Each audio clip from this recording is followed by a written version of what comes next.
Welcome to JS dairy treasure. இன்றைக்கி ஒரு சூப்பரான தாறுமாறான குக்கிங் அதெல்லாம் தான் இன்றைக்கி பார்க்க போகிறோம். இன்றைக்கி மார்னிங் பார்த்திங்கன்னா இடியாப்பமும் தேங்காய் பாலும் செஞ்சாச்சு. கையோடையே பன்னீரை பாலை காய்ச்சி பன்னீரையும் ரெடி பண்ணி வச்சாச்சு. எங்களுக்கு பார்த்திங்கன்னா கருப்பு உளுந்தியில் கஞ்சி சாப்பிட்றலாம் அப்படின்னு சொல்லிட்டு இன்றைக்கி ரெடி பண்ணியாச்சு. எனக்கா இன்றைக்கி மத்தியானம் செம்ம லஞ்சு, அதனால் சரின்னு சொல்லிவிட்டு அடுத்து முருங்கை பொடி ரெடி பண்ணலான்னு சொல்லிவிட்டு ஈஸியான சிம்பிளாக இது காய வைக்கலாம் வேண்டாம், ரொம்ப சிம்பிளாக ஃபட்டாஃபட்டில் செஞ்சிடலாம். ஃபஸ்ட்டு வெறும் வாணலியில் முருங்கைக்கீரையை நல்லா போட்டு நம்ம வதக்கிக்கலாம். அது நல்லா ஆற வச்சிடலாம். இப்போ அது கூடயே ஒரு வாணலில் கொஞ்சமாக எண்ணெய் விட்டுட்டு பூண்டை நல்லா ஒரு 25 பல் பூண்டை நல்லா சிம்மில் வச்சுக்கோங்க. இதை வறுக்கும்போது நல்லா சூப்பராக வறுத்து அதையும் தட்டில் ஆற வச்சிடலாம். உளுத்தம் பருப்பு நல்ல ஒரு ஸ்பூன் அளவுக்கு எடுத்துக்கோங்க. அதையும் நல்லா சிம்மில் வச்சு பொன்னிறமாக பார்த்திங்கன்னா நல்லா ஃப்ரை பண்ணிக்கோங்க. இந்த முருங்கைக்கீரை பொடி அவ்வளோக்கு அவ்வளோ சூப்பராக இருக்கும். நல்லா அயன் இருக்குது, சக்தி இருக்குது. அதனால் கண்டிப்பாக இந்த முருங்கை பொடியை நீங்கள் வீட்டிலையே செஞ்சு வைங்க. பசங்களுக்கு ஒரு நாளைக்கு இதை லஞ்ச் பாக்ஸ் சிபியில் கூட நம்ம செஞ்சு கொடுத்துடலாம், அவ்வளோ சூப்பராக இருக்கும். இப்போ உளுத்தம் பருப்பு ஃப்ரை ஆனோடனே கடலை பருப்பையும் வறுத்துக்க போகிறேன், உடச்ச கடலையும் வறுத்துக்க போகிறேன். இது மூணுமே ஈக்குவல் ப்ரப்போர்ஷனில் வறுத்துக்கோங்க. ஒரே ஒரு ஸ்பூன் ஜீரகம், ஒரு ஸ்பூன் மிளகு, ஒரு 10 காஞ்ச மிளகா அதையும் போட்டு நல்லா வறுத்துக்க போகிறேன். இப்போ இது எல்லாத்தையுமே நல்லா ஆற வச்சிட போகிறேன். முருங்கைக்கீரையை நம்ம வறுத்துருக்கோம்ல, அதை தனியாகவும் இதையும் தனியாகவும் வீட்டுக்குள்ளேயே பார்த்திங்கன்னா ஃபேனில் நம்ம ஆற வச்சிடலாம். இது நல்லா ஒரு அரை மணி நேரம் ஆறினாலே போதும், சூடு எல்லாமே வற்றிடும். அடுத்தது கரம் மசாலா பவுடர் தான் இன்றைக்கி ரெடி பண்ணலான்னு சொல்லிவிட்டு எனக்கு ரொம்ப நாளாக வாங்கி வச்சுருந்தேன். சரி அதெல்லாம் மசாலா பண்ணிக்கலாம் அப்படின்னு சொல்லிட்டு தட்டில் கொஞ்சம் கொஞ்சம் குவான்டிட்டியை மட்டும் எல்லாத்தையுமே எடுத்துட்டேன். ஸோ இப்போ இது எல்லாமே நல்லா ஒரு ஈக்குவல் கன்சிஸ்டன்சியில் எடுத்து வாணலில் போட்டு ஃபஸ்ட்டு இது எல்லாத்தையுமே நம்ம வறுத்துக்க போகிறோம். ஸோ எதெல்லாம் ஃபஸ்ட்டு அந்த சோம்பு, பட்டை, லவங்கம், ஜீரகம் எல்லாத்தையுமே போட்டு நல்லா சிம்மில் வச்சுருங்க. இது ஃப்ரை பண்ணும்போதே பார்த்திங்கன்னா அவ்வளோ மனம் இருக்கும், சூப்பராக இருக்கும். நம்ம இந்த மாதிரி பண்ணி வச்சிட்டோம் அப்படின்னா ஃப்ரெஷ் பவுடராகவும் இருக்கும், சூப்பராக நம்ம வீட்டிலையே நம்மளுக்கு ஒரு செல்ஃப் சாட்டிஸ்ஃபேக்ஷன் இருக்கும். நல்லா ஆறினவுடனே மிக்ஸி ஜாரில் நல்லா ஈரமே இல்லாமல் மிக்ஸி ஜாரில் போட்டு பவுட்ரு பண்ணி கொஞ்சம் நேரம் அரைச்சிட்டு நம்ம இந்த மாதிரி ஆற வச்சிடலாம். அதுக்கப்புறம் திருப்பி எனக்கு அதுக்குள்ளே பார்த்திங்கன்னா முருங்கைக்கீரையும் அதுவும் நல்லா ஆறிடுச்சு.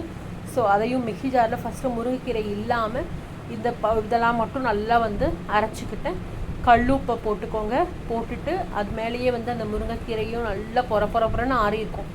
ஸோ அதையும் போட்டு நம்ம பார்த்திங்கன்னா அரைச்சிட்டோம் அப்படின்னா செம்ம சூப்பரான முருங்கைக்கீரை பொடி ரெடி ஆகிடும். கண்டிப்பாக ட்ரை பண்ணி பாருங்கள். இதையும் கொஞ்சம் ஆற வச்சுக்க போகிறேன். அடுத்து இஞ்சி பூண்டு பேஸ்ட்டையும் அரைச்சிக்கிட்டேன். இப்போ பன்னீரை வச்சு இன்றைக்கி லஞ்சுக்கு ஒரு மேரினேஷன் பண்ணிக்க போகிறேன். அதுக்கு ஒரு பாத்திரத்தில் குக்கிங் ஆயில் 1 ஸ்பூன் போட்டிருக்கேன். மேலேயே பார்த்திங்கன்னா காரப்பொடி போட்டிருக்கேன், மஞ்சள் பொடி ஆட் பண்ணிக்கோங்க.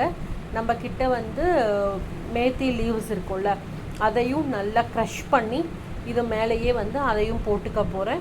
ஒரே ஒரு பிஞ்ச் மட்டும் உப்பு ஆட் பண்ணிக்கோங்க. மேத்தி பவுடரை க்ரஷ் பண்ணி போடுங்க. அப்புறம் நல்ல கெட்டி தயிர் எடுத்திருக்கேன். ஸோ அதையும் ஒரு ½ இது போட்டிருக்கேன். இப்போ இது எல்லாத்தையுமே நல்லா மிக்ஸ் கொடுத்துக்கோங்க. இந்த மாதிரி எனக்கு வந்துடும். ஸோ இப்போ பார்த்திங்கன்னா பன்னீரை இதில் போட்டுட்டு நல்லா மிக்ஸ் கொடுத்து ஒரு பாத்திரத்தில் எடுத்து வச்சுட்டு அடுத்து இன்றைக்கி காலிஃப்ளவர்லையும் இதே மாதிரி பண்ண போகிறேன். ஸோ ஒரே பேஸ்ட்டு தான் எனக்கு. ஸோ இந்த பன்னீரை எடுத்து வச்சுட்டு காலிஃப்ளவரையும் நல்ல ஒரு பெரிய பெரிய பூவாக எடுத்து வச்சுருக்கேன். ஸோ நல்லா வெந்நீரில் போட்டு ஒரே ஒரு பிளஞ்ச் மட்டும் கொடுத்து எடுத்து வச்சுருக்கேன்.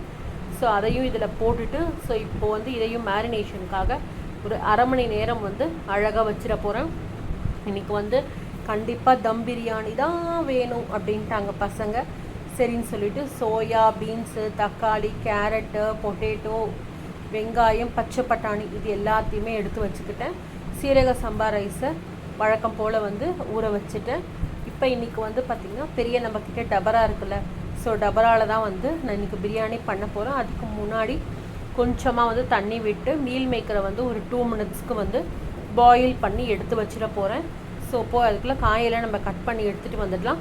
வெங்காயம், தக்காளி, பட்டாணி, கேரட்டு, பொட்டேட்டோ, பீன்ஸ் எல்லாத்தையுமே பார்த்திங்கன்னா கட் பண்ணி எடுத்துகிட்டு வந்துட்டேன். ஸோ இப்போ டபராவில் கொஞ்சமாக எண்ணெய் விட்டுருக்கேன்.